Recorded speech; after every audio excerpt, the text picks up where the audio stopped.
Habit. Muscle memory. Hello. Good morning. Hello. Welcome to the Sun Dragon Sideshow. The Dear Becky and Lizzy edition. It's rainy and nasty out, so I'm just in a t-shirt today. I'm not in anything fancy today. Oh, pardon me. Okay. It just looks better. Well, someone was mentioning that, I think it was Amy, shout out to Amy, that there's holes in the wall. There's one little one right here. The wall is fine. And we have other yarn coming in that we're going to have to rebuild the whole thing anyway, but... The fiber space rack behind Rebecca, however. Shh, don't look. Just don't look. I'm getting to it.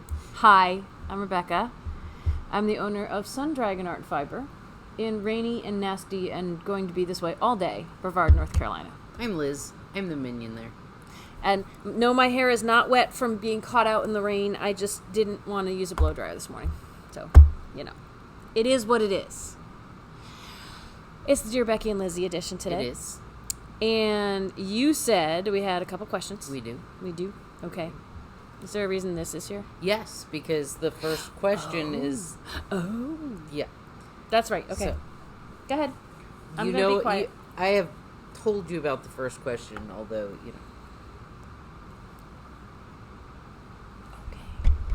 Okay. I'll take your word for it. There's too much going on. I'm losing track of things. I try and forward them to her or screenshot them and send them to her, and depending on the day. Or verbally tell me, which means I'm going to be like, what? Yeah.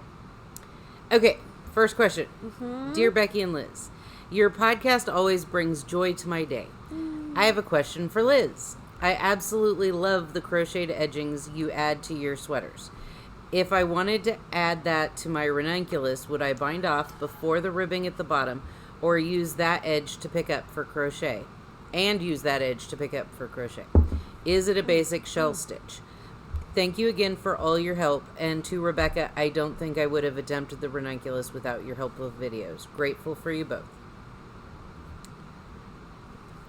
So, I was going to bring something over to work on it, and I didn't. But it's a question for you. It's a question for me. Go ahead. So, I brought over my ranunculus and my tank because they both have crocheted edging. In fact, my ranunculus, I crocheted this edge of the sleeves too.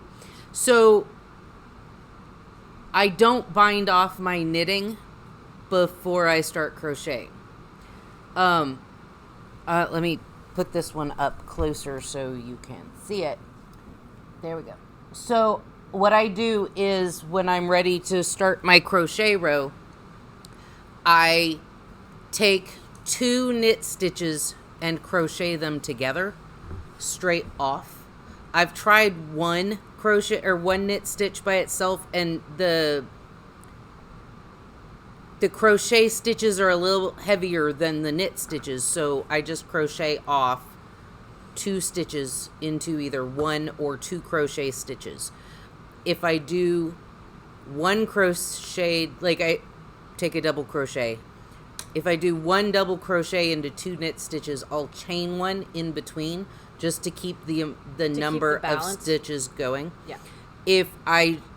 Lately I've been doing 2 double crochets into the 2 knit stitches, so I don't have to add that extra stitch, and it makes the holes a little bit more regular, like eyelets, instead of bigger, almost like filigree crochet, or the filet crochet stuff. And then I'll either do another row of, spacing, and then, just a plain shell stitch going all the way around. I try and start it on either a side or the underarm, because sometimes it doesn't work out even, and I have to fudge, the little things together, but that's what I do. So I just go straight from knitting to crocheting right off on, I could see how, it gets wonky. have you tried, I missed this because I was running Grab Project. Did you try binding off? I have tried binding off, does that work? Or it does. What do you find? And I have seen a few patterns that mix knit and crochet, and they bind off their knitting and then go and then stick their stitches into the bind off because Yes. it's got like a like an edge to do that with, right? But it's a rigid edge, and I like it more fluid. So, like if I on this with the crochet and the knit, when I go and pick up stitches around for the knit, there's nothing to bind off. So it just, I go in and just pick up like I would normally picking up stitches. It's kind of like for picking knitting. up stitches off of an I-cord or something. Yeah. Yeah. But when I'm ready to bind off, instead of binding off, I just crochet 2 stitches together, and it makes a nice edge. I'm seeing that down there. It does. Cute. There's no bind off edge, and it just kind of flows right into it. I would say for people who want to try this, it might depend on your comfortableness with crochet. Yes. Because I think someone who is not as fluid with crochet might want to bind off to have an edge to go into. But I also haven't done this, right? I'm thinking someone who can handle a hook better might be like, I can do this flippy flippy. It's a little wonky trying to get the hook through the needle. And I do recommend that you use the same size millimeter hook as you are with your knitting needles. Otherwise, the tension's going to be different. And it's going to be hard to get your hook through the loops, I would think, if it's bigger. Yeah, I don't like with my Ranunculus. I used a size. This one was on a 10.5 needle, and so I want to say it was a K hook, which is a 10.5. Probably, I think so. Or it's it's an L. J L. Yeah, no, I don't know. A J is a 10, so a K is a 10.5. Yeah. Yes, alphabet problems. So yeah, I use the same size hook, like the same millimeters as the needles that I'm using, and it's really not difficult once you get the hang of it. Like, practice on a swatch if you don't want to bind off. Just, it's basically going in. I do the same edge on shawls when I've lost the will to live and I'm doing just a plain gartered or, stockinette shawl. 10 rows of double crochets gives you 40 rows of knitting. So it looks She's cool. figured out some of the math. So. Well, I found a thing that said the height of a double crochet is the same height as 4 stitches or 4 rows of knitting. 4 rows? Yeah. I thought it was 3. It's No. 4. Wow. Yeah. So that's cool. Yeah, so you can get instant height pretty quick, and it's awesome. I just like hearing you say height. Height. Because that's not what I say. It doesn't matter. I like hearing you say it. We're all different. We speak things differently. Yeah. So that's... Now I'm going to make her self-conscious. I didn't mean to do that. Anyway. That's or what I... did I? Probably did. It's not intentional. And now I she's going to feel bad. Right? Okay. I'm sorry. Trying to figure out if the yarn smells. Maybe a little. Or if it's your hair that you... Oh, because I combed it with the brush with the comb that was in the fire. Yeah. Well, okay. No fire at my place. 3 Oak across the way from us. Their original location, they had a big crazy fire. And a lot of stuff wasn't damaged, but was in the same building where the fire took place. So it smells like a campfire. And I got a natural horn. They had a big flash sale last Saturday. I got a natural horn brush from them. Not brush, comb from them. So I could comb out my hair in the shower when the conditioner's in it. And I used it for the first time this morning. And the moment it touched my wet hair, it was like, campfire in the bathroom. So probably is that. Okay. Anyway, I get to smell like a smoky campfire all day, which actually, as long as we're not thinking about a crazy real fire, which is what happened, it's kind of a nice smell. So I just keep thinking it smells like my house when Mount Doom is going. Oh yeah, when Mount Doom is going. So not when there's a house fire. No. What's the other question? I started knitting while you get that up. I started knitting with the hot cakes and I'm making a blanket that's 125 stitches, and this is as far as I got because it's seed stitched and taking forever. But it looks like there's going to be a big, nice chunk of this maroon in it. So I'm going to see if I can make some progress, because this morning on Instagram, it was like, look, I've done this little teeny thing. Yes. Go ahead. I'm done. Really? Maybe. Okay. Good morning, Becky and Liz. Have you ever made a sweater/cardigan that has a pattern of the waffle stitch with garter and the stockinette stitch? If so, was it easy? What's your favorite way to cast on, or do you follow patterns most of the time?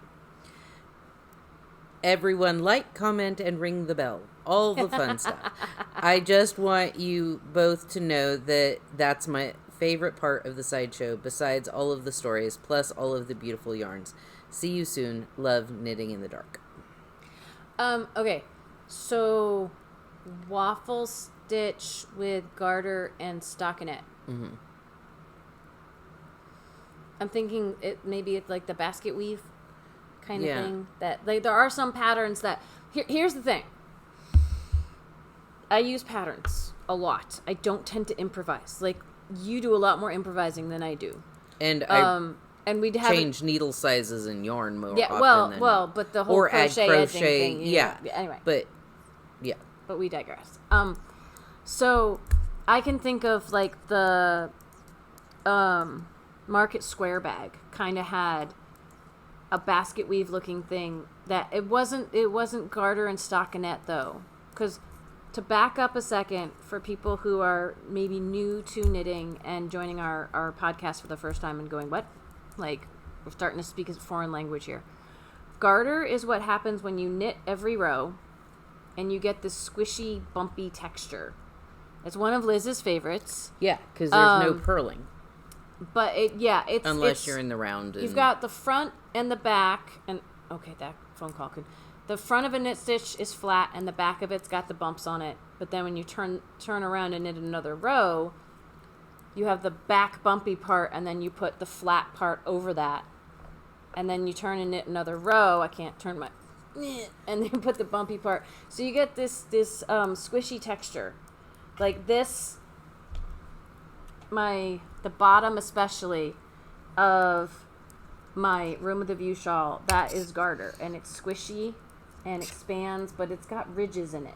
If you could see it closer up, it has ridges in it. Stockinette is when you knit in a circle, you're going to get stockinette, but if you knit one on flat, if you knit one row and purl one row, and all the V's are on the same side of the fabric and all the bumps are on the other side, it's much flatter. It's not as squishy, stretchy. This still stretches and does stuff, but not as much, and that's called stockinette. It's like it used to be the stocking stitch you've told me before, and think of stockings like for those of us who still wear tights or nylons, or I don't even know where nylons are sold anymore, but if you looked at that really, really close, you'd see like the stockings people used to wear on their legs. You'd see all these little V's. Yeah, and it's why pantyhose run, is because they're knit with such tiny yarn that tiny thready things. Yeah. But if there's a run in your pantyhose or your tights or something, you get those straight lines across, and it's because that's what happens when when you drop a stitch. It goes and you can alternate rows of knitting every row and then doing knit a row, purl a row. Or when I hear the word waffle stitch, I tend to think of like something like that looks like weaving, or something that has blocks of so it's not just full rows of knitting every row and then knit a row, purl a row. I almost said crochet row. Nah. If I said that anywhere in here, I'm trying to stick to just knitting right now. A waffle stitch or something else that has squares in it. So you would have like one row you might just knit totally across, and then on the way back you're going to knit so many stitches and then purl so many and then knit so many and purl so many. You're going to end up with a square that's garter and a square that's stockinette and a square that's garter. And I haven't done any sweaters like that personally. I think I've seen more patterns that do like blankets or things with that. Garter and stockinette don't necessarily pull in the same way. So especially garter tends to, like, the rows can compress a lot more because we have those peaks and valleys, whereas stockinette is all open and flat. And so, oh, my watch is trying to, like, activate Siri. That's silly. So, like, something like a blanket where it's kind of okay if it pulls and wiggles in different directions, or when you block it, it all kind of flattens out, is great. It could potentially throw off the size of your sweater if you do that. It's hard to say. It's like something you're going to have to experiment with. Excuse me. Unless a sweater designer has already done that and can plan for you. Yeah. Yeah. It's with, like, if I want to change something, I look at patterns on Ravelry to see if it's already been done. Yeah. Like, is it possible to? Mm-hmm. And I'm still looking for Fair Isle cables, but there's Fair Isle. Well, someone sent us one, but I don't remember the name and the stuff. Yeah. I think a Stephen West one was kind of, or somebody else's was kind of, but I'm looking. I think there was one in Pom Pom that almost hit the definition, but wasn't what you were looking for. Yeah.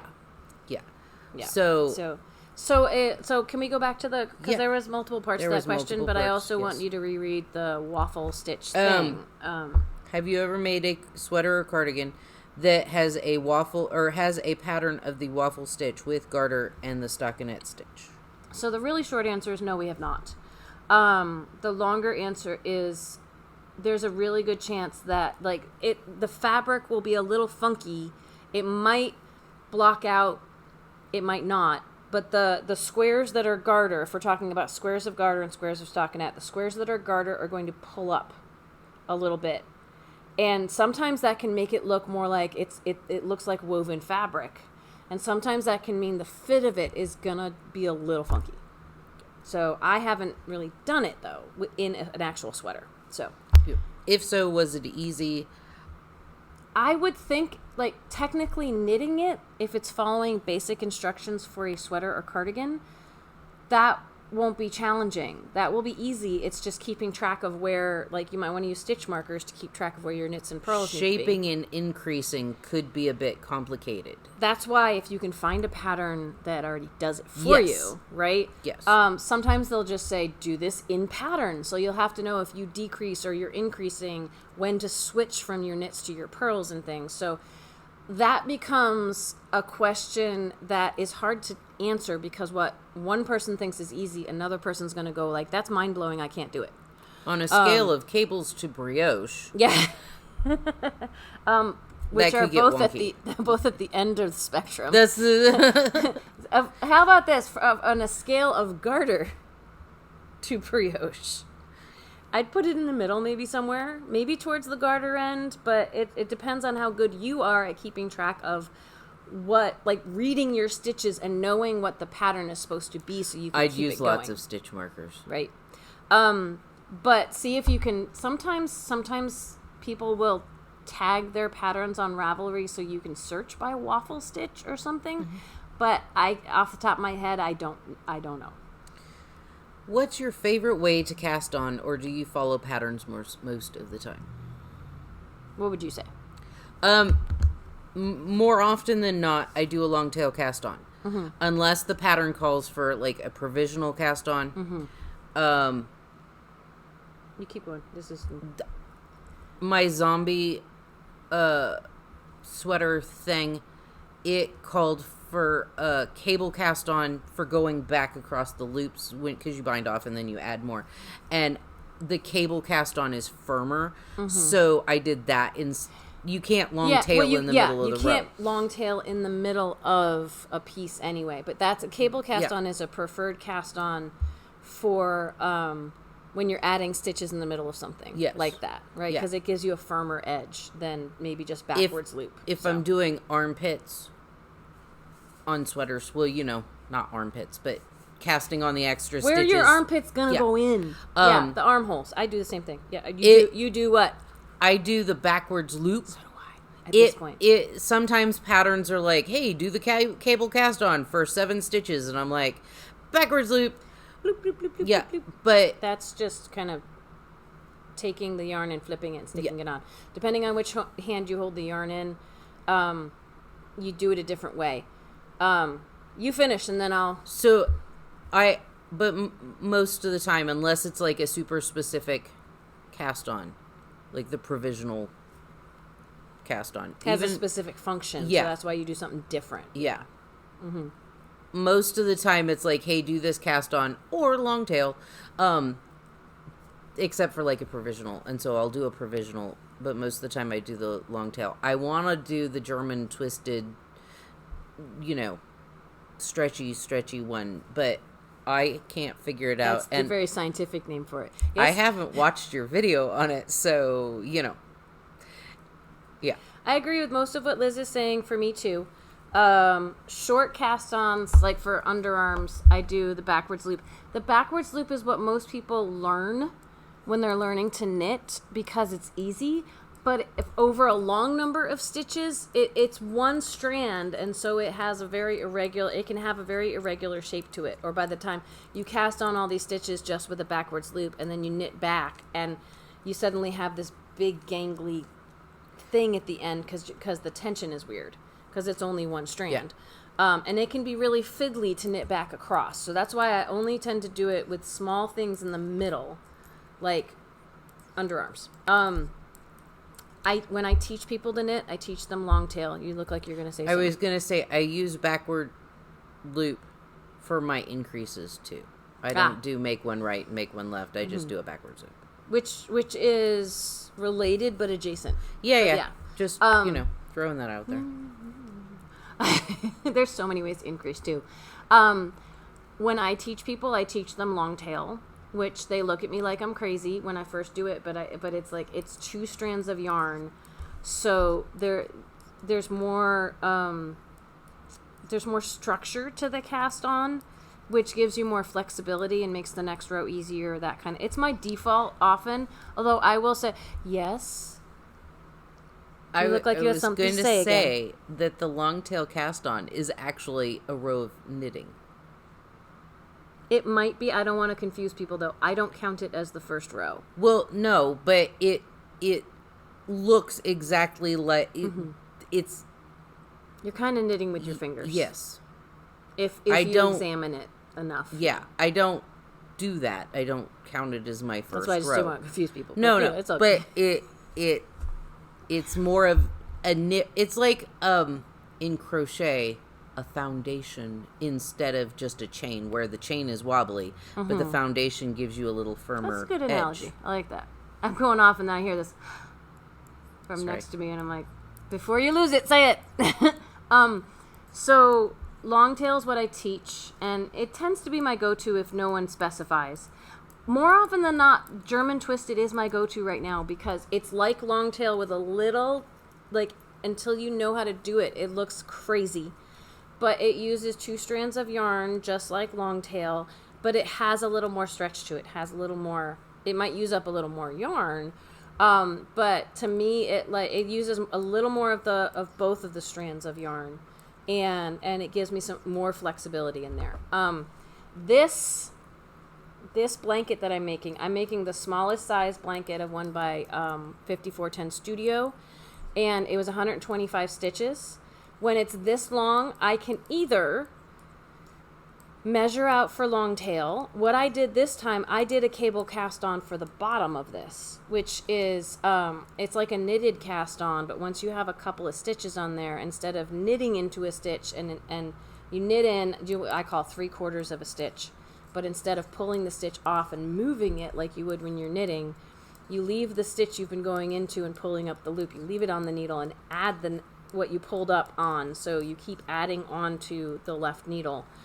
And I have videos for all of these on my Tips and Tricks channel, my other YouTube channel. Cable, once you have 2 stitches on your needle, you go directly between the 2 stitches instead of knitting into one of the last stitch you have on there. And it gives you it just gives you like a stable cast on. It's not necessarily stretchy depending on your tension. But the reason I did it on this is a color changing yarn, and I know that's big chunks of color. I only had so much. There's two reasons. The first reason is the one I'm in the middle of explaining and went squirrel. There was only so much of the gray. Like you can see, the gray only did a couple rows down there, and I didn't know if measuring in to do my long tail would mean I would have two colors doing the cast on, and that isn't a huge deal, but I wanted to see how much I could get. I wanted to keep the colors kind of clean. And the other reason is if you don't want to have to measure and have a really long tail or lose at Yarn Chicken and run out of your cast on, doing something like a knitted cast on or a cable cast on is a great way to not have to measure out a tail long enough for a huge number of stitches. It takes longer, but sometimes it's worth it. Yes. My brain resolved this issue, but you've also done the Texas longtail? Yes. Where you take, it works best for solid yarn, which is how it resolved itself in my head of why you didn't do it. But you take like the inside and the outside of the ball. Think that hard about it, but that's okay. And or you take two different balls. Yeah, like and you take separate strands of yarn. Go ahead. And treat it just exactly like a long tail cast on, and then you cut one of the ends and keep going with the other one. But with that, it's color changey, so it's the same problem. It'd just be the same problem as measuring out my and Texas longtail. I'm sure there's other names for it. That's the way I learned it. Is you have like 3 ends to weave in at the bottom, but you don't have to measure, which is nice. So it depends on which one would you rather do, measure or have more ends to weave in. And if the answer is I don't want to do either of those, then do a cable cast on. Like I said, it takes longer, but you don't have to worry about running out of yarn. So, and for some people, if they can't wrap their brains around long tail, that can be a really good option. It's kind of like, it's a way to learn the knit stitch and also be casting on at the same time if you start that way. So, we should wrap up and open up the shop. Are you double checking? I was just double checking, and we don't have any other questions. And so if you would like to ask us a question, the best way right now is to email Liz at sundragonartandfiber.com. I like it. This is our last filming for this week. I'm hoping maybe next week we can celebrate our anniversary month in some way with y'all on Tuesday. I don't know. I'm not planning on doing crazy stuff like last year, I've already said. But being in business for 6 years is kind of mind-blowing for me at this point. So, you know. Everybody will be surprised because we'll be surprised. We don't know what's going to happen next. Yeah. Anyway, we will see you on Tuesday. If you want to come to Virtual Sit and Stitch, that is tomorrow, Friday night from 7 to 9 p.m. on Zoom, and you get in with a shop phone number. 828-8873. Start over again. 828-877-3550. We had too many 8s in there. Too many 8s. And your brain went, wait, what? Yeah, my brain was like, this is not right. And I looked at you, and the mouth kept going. Ah! Okay. That has totally happened to me more often than it happens to her. So, 828-877-3550. Yes. 828, all of us around here have. And then it's all those double numbers. 877-3550. There was a friend of a friend at the at Comporium who gave us a nice phone number when we opened our business. So, okay, join us if you can on Zoom. It's really fun, and it's a raining hot mess here, so we have to get ready for business inside today instead of half in and half out. And we will see you all later. We also both were up in the middle of the night, so we're gonna just see how today goes. So if Wednesday doesn't get you, Thursday will. Subscribe, ring the bell, all the fun stuff. Okay, bye.